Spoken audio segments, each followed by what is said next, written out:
मुंबई विद्यापीठाच्या सिनेट निवडणुका 22 सप्टेंबरला होणार। 28 उमेदवारांसाठी 13,406 मतदान करणार।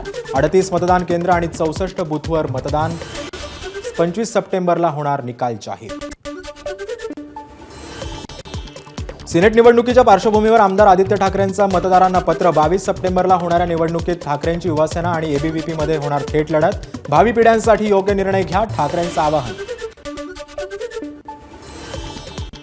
दसरा मेळाव्याच्या छत्रपती शिवाजी महाराज पार्काच्या परवानगीबाबत ठाकरे गटाकडून पुन्हा एकदा पालिकेला स्मरणपत्र, परंतु अद्याप यावर पालिकेनं उत्तर न दिल्यानं ठाकरे गटाकडून आतापर्यंत 3 स्मरणपत्र देण्यात आल्याची माहिती। भाजप नेते मोहित कंबोज यांची संजय पांडेंवर टीका। सुपारीबाज अधिकारी म्हणत भाजप नेत्यांवर खोट्या केसेस टाकल्याचाही कंबोज यांचा पांडेंवर आरोप।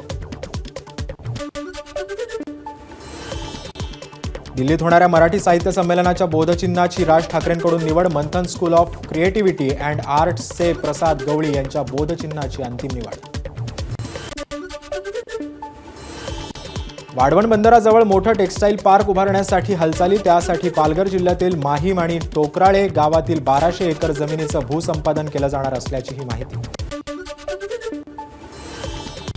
मागील 6 महिन्यात कोस्टल रोडवरून 40 लाख वाहनांनी केला प्रवास। मुंबईच्या दक्षिण टोकापासून वरळी सीलिंगपर्यंत सिग्नल मुक्त, टोल मुक्त वेगवान प्रवास करता येत असल्यानं इंधनाची बचत होत असल्यानं मुंबईकरांची याच प्रवासाला पसंती।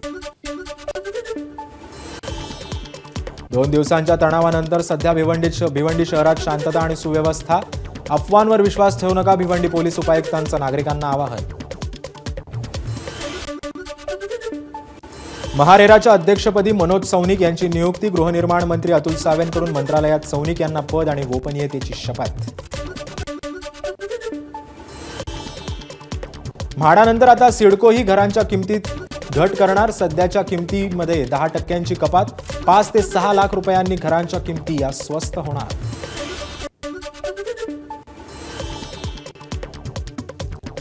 भारतात आजपासून आयफोन 16 ची विक्री। मुंबईत आयफोन 16 खरेदी करण्यासाठी पहाटेपासून ग्राहकांच्या रांगा।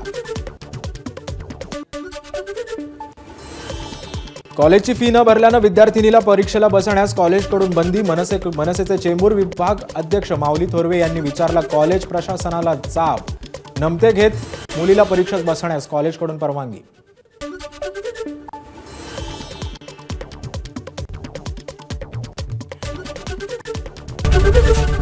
एबीपी माझा, उघडा डोळे बघा नीट।